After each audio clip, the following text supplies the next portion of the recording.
I wish it was harder. Yes, Can that's you right. talk about this and how and why this will develop mental toughness? So it's a very contradicting comment or quote.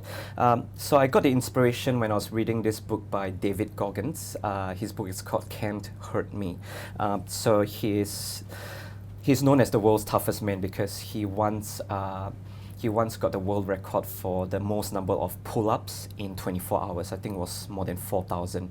So he'd been through Hell Week in Navy SEAL training 3 times and all that. So he's done a lot of long distance ultra marathons as well.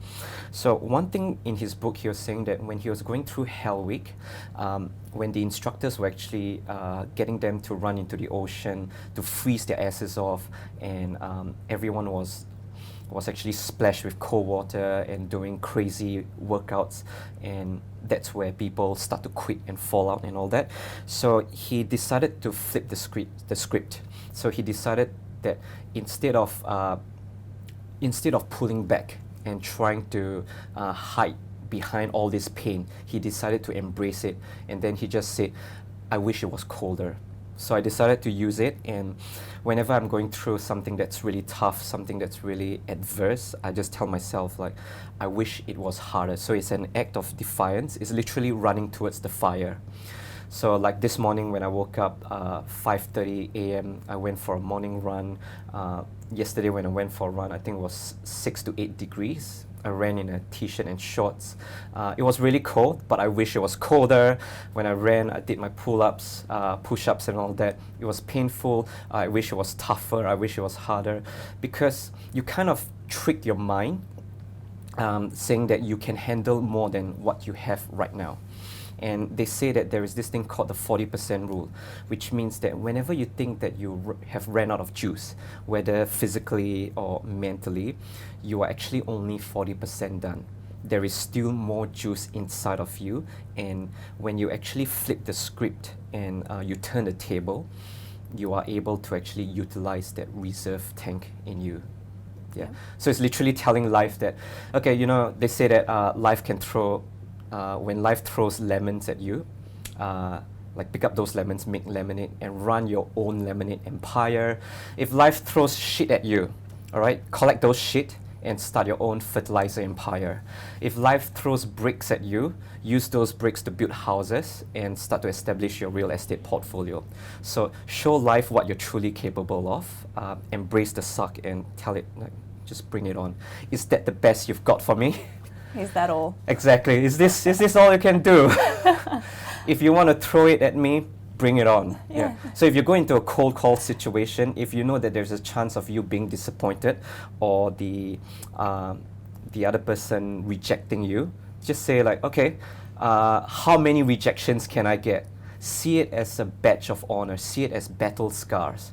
Because it shows that you're actually putting yourself out there. It shows that you're actually attacking the problem and going on the offensive, rather than hiding like, oh, I wish it was okay. I hope it's okay. I hope they don't disappoint me. Or if I'm disappointed, oh my gosh, what's going to happen? Yeah. No, you turn the whole thing around, show life what you're capable of, and go punch it in the face. I love it. Yeah. Have you ever watched the movie Golden Compass?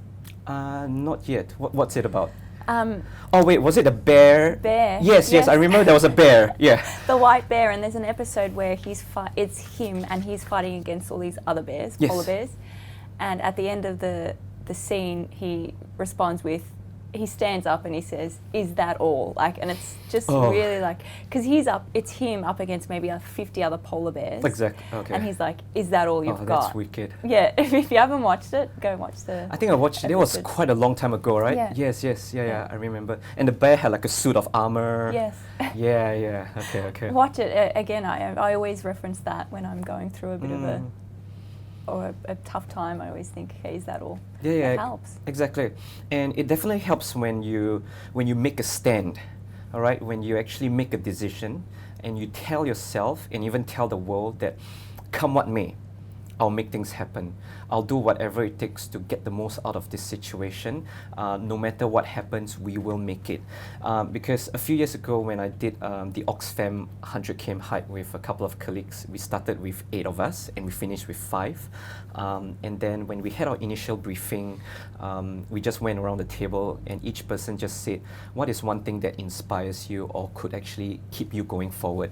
Then when it came to my turn, I just jokingly said, you know what, I'll die first then quit. Then I was like, okay, next. But little did I know that that seed was planted in my mind. So it was already in my subconscious and all that. So my body already had orders to follow, that no matter what happens, unless I'm in a dire situation, unless my guts is on the floor and all that, anything else, I'll just suck it up. Anything else, I'll still put one foot ahead of the other. Yeah, make it happen.